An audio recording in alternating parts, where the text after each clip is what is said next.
মাছ তো আমরা প্রত্যেক দিনই খাই বন্ধুরা, আমাদের নিত্যদিনের অভ্যাস। তাই দেখো মাছটারে একটু আজকে অন্যরকম ভাবে করছি। প্রথমে মাছ ভেজে ওই তেলের মধ্যে পাঁচফোড়ন আর শুকনো লঙ্কা দিয়ে দিচ্ছি। তারপরে লম্বা লম্বা করে আলু কেটে রেখেছিলাম সেইটারে দিয়ে দিচ্ছি।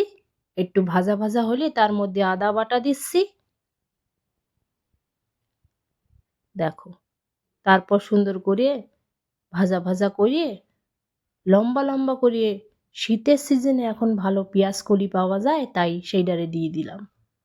তার মধ্যে এবার একখানা বাটির মধ্যে জিরের গুঁড়ো, ধনের গুঁড়ো, লঙ্কার গুঁড়ো দিয়ে দিচ্ছি, হলুদের গুঁড়ো আর একটু স্বাদ মতো লবণ দিয়ে উষ্ণ গরম জল দিয়ে একখানা মশলা বানিয়ে রাখবো।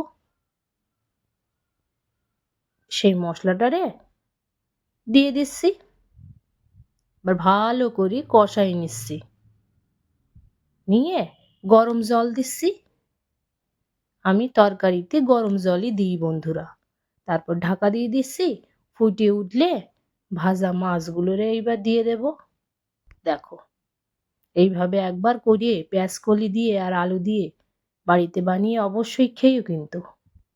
আর এবার লাস্টে একটুখানি ধনে পাতা দিয়ে দিলাম। দেখো কত সুন্দর হয়েছে।